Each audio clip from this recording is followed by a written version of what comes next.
video, I have a complete banger for you guys. But if you happen to be new to the channel, ground and pound that like and subscribe button, and don't forget to turn on post notifications so that way you know each and every time I either live stream or a new video goes up. Also, don't forget we have our membership join button on the channel now, so if you like some exclusive content with tons and tons of perks as well as customized emojis and loyalty badges, then just ground and pound that join membership and become a VIP of the Gorilla Nation. And I do have some gameplay to follow this particular build, and I hope you guys enjoy. Leave your comments in the comment section below and let me know what you guys think. And excuse the potato aim, by the way, but let's hop right into it. So we have a lot of things going on here, a lot behind the scenes. I mean, as you'll see in the gameplay footage there, I ran into a pack of those trying to run the Chatterbox vector build, and either they're just completely hot garbage, and far, far worse than I am, because I know I'm, got hella potato aim, But I came out to Victor, and it was utilizing this Pulse build right here. Yes, you heard it right, a Pulse build. They have to be in close proximity, which is, I hope that they extend the range of it. And no, the Pulse doesn't necessarily give you, the crit chance and crit damage like the Pulse of Division 1, but they are talents that actually suit by way of Pulse. So let's hop into the gear, and then we'll go over the weapons, and then we'll go over to the character sheet, and then we'll go over to the gameplay. So let's start with the mask. Nothing too, ostentatious, I guess if that's the right word here. 8% health for having one piece, and two pieces gives you the 10% hazard protection, and it is the Murakami Industries. The attributes are 2,078 health on kill, and then the 8,314 health. When World Tier 5 drops next week, April 5th, can't wait. Hopefully I can find better pieces, because instead of the health on a kill, I would probably prefer, well, I definitely would actually prefer some additional armor. And then, of course, the talents that we have on it is Spotter. 10% weapon damage to pulsed enemies. Requires 5 utility, and we meet that right on the money. Now moving on to the chest piece. No surprise here, it is the Ferris AB group. And having that one piece gives you 10% assault rifle damage. Its attributes are 13% crit hit chance, 636 skill power, and 6,034 bonus armor. And that has the talent Berserk. 10% weapon damage for every 10% of max armor depleted. Requires using a shotgun, SMG, or an assault rifle.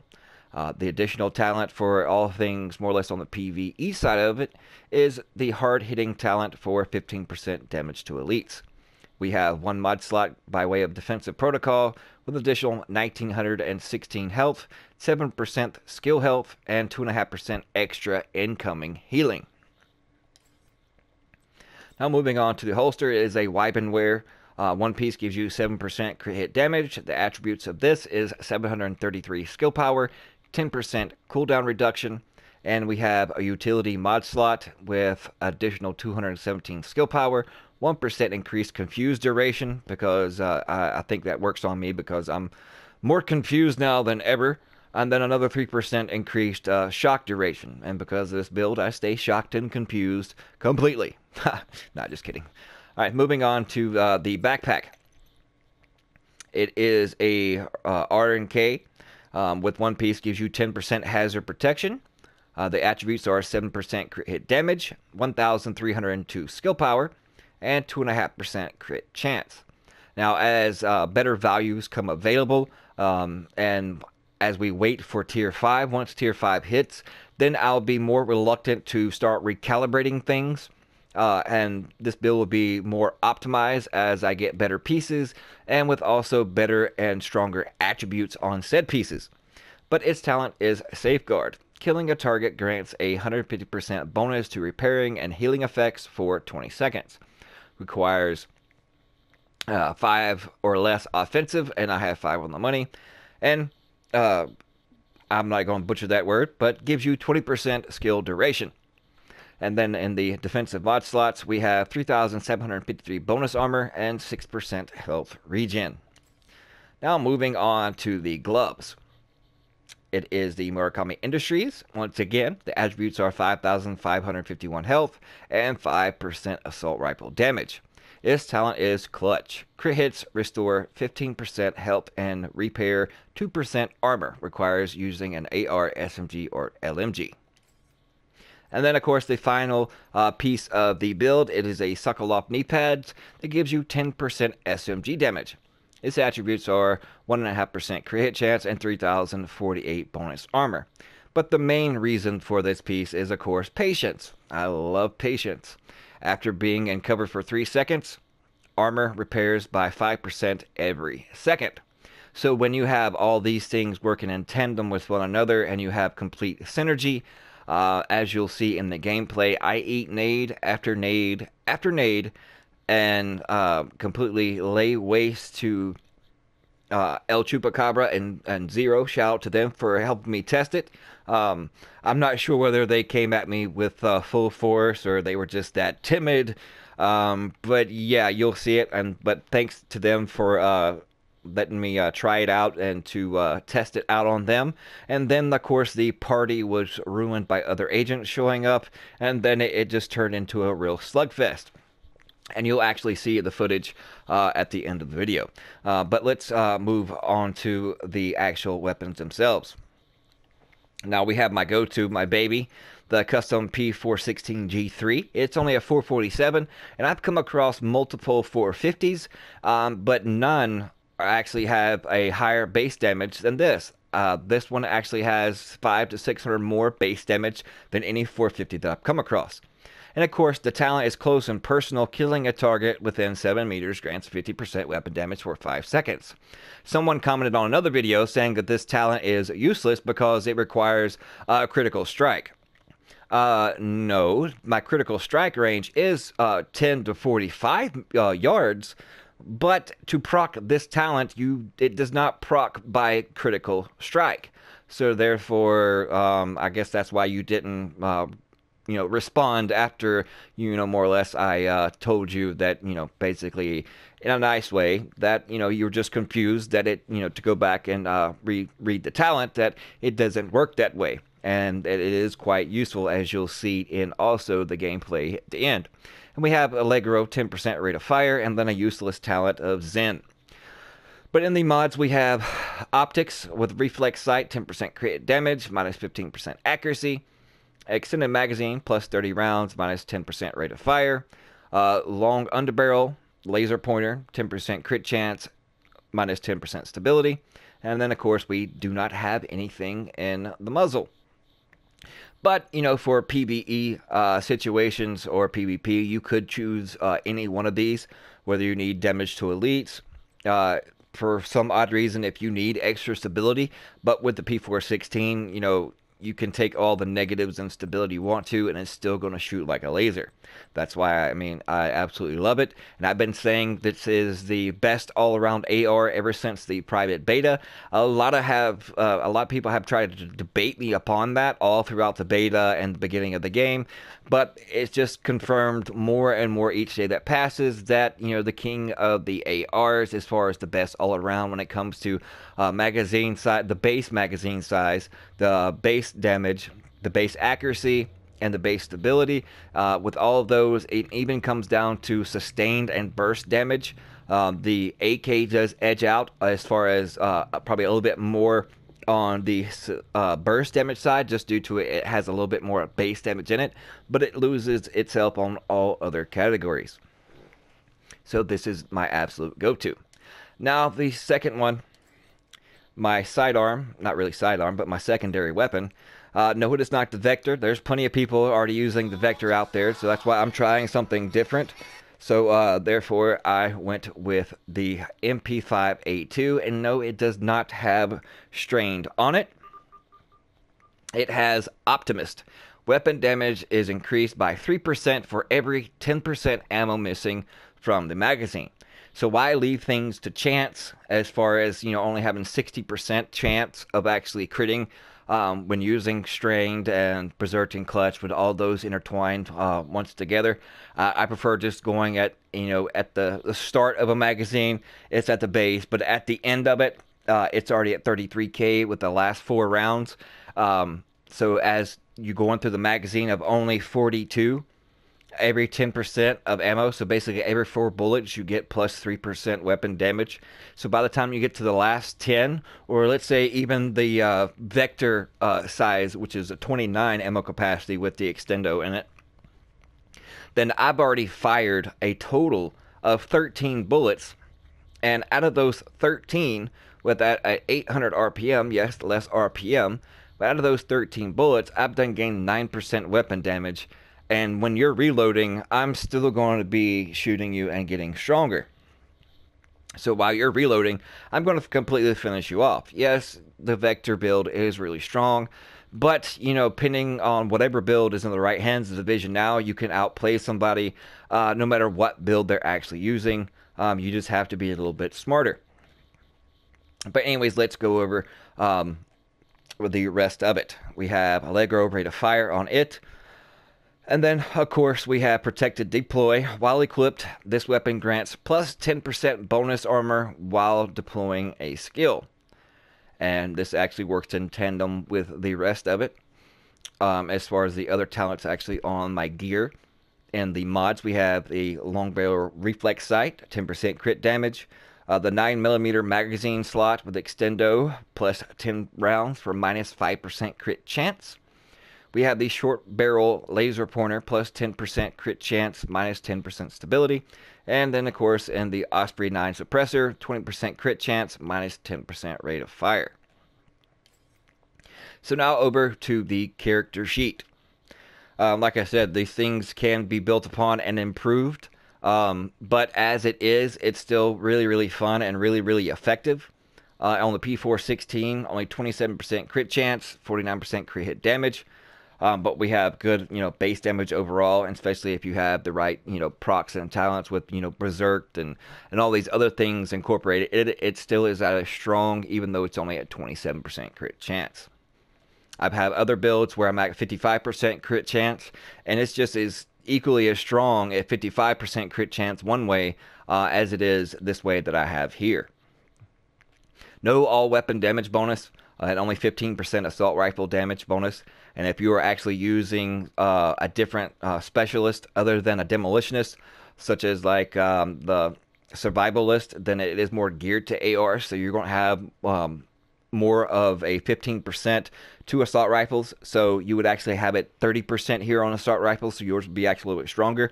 Versus the demolitionist is more geared to LMGs and SMGs. Speaking of SMGs, we are at 56.5% crit chance, 49% crit hit damage, 50% headshot damage, 2-second reload time, a total altogether of 25% SMG damage, and of course a defense, 159k armor, 46k health, 2,078 health on a kill, 24,519 health regeneration, 20% hazard protection, and then of course 40% burn resistance, and then of course 20% in the rest. Skill-wise, 10% skill cooldown reduction, and 2888 by way of skill power going to all the rest of the skills. The skills that I'm actually utilizing is, of course, the pulse. It is more or less the base pulse, I guess you could say. Nothing too special. It's the scanner surrounding area for hostiles and visually highlights them on agent's HUD. Cooldown is 102 seconds. Duration is for 12 seconds. So with the talent, 12 seconds of extra 10% damage, weapon damage to any marked target that is actually pulled up and is actually scanned by the pulse. So it's just a matter of actually using it. And the only mods that we have found for it thus far that I'm able to unlock without having 7,000 skill power is just 5% cooldown reduction. And of course, the other one is the actual Reinforcer Chem Launcher. Cooldown is 18 seconds. Cloud duration is 6 seconds. Armor repair is 40,426 HP. Cloud radius is 2 meters. As you can see, we are just a little short as far as being able to utilize this mod that I have in here. Plus 9% duration. I am actually only 100 points of skill power off, so with a little tweaking, I will actually be able to utilize that mod and that plus 9% duration, which is not much, but even 1 second, it really comes in handy. You can actually get yourself out of a pickle just for that 1 extra second of you getting some healing, because if you're healing another agent with the chem launcher, they get more or less burst heal. With an actual putting it on yourself, dropping at your feet, you don't more or less get an instant heal. It's more or less a slow. And even if you take damage, as long as that cloud is active, you'll still continue to get health from it. And it actually, believe it or not, will actually get stronger and stronger, as you'll see in the video. So that 20% skill duration that I have actually definitely comes in handy. And then, of course, like I said, once I have the 9% skill duration in there, so that'll be a total of 29%. So overall, that'll be more healing coming my way. But anyways, I'm going to now send you over to the gameplay. Hope you guys enjoy. If you do, let me know what you guys think in the comment section below. And be sure to ground and pound that like button. And once again, if you happen to be new to the channel, then your subscription would be much appreciated. But thank you guys so much. We'll see you fudging later.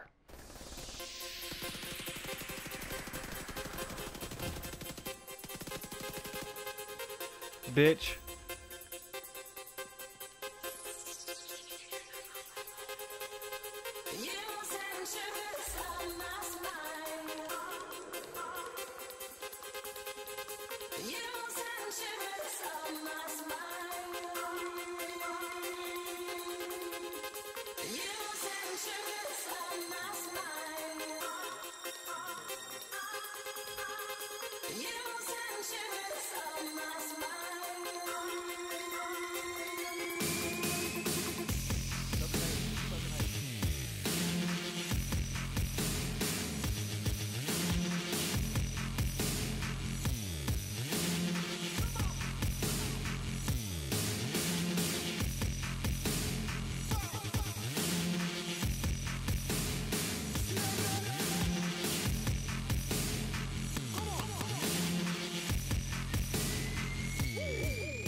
Ah!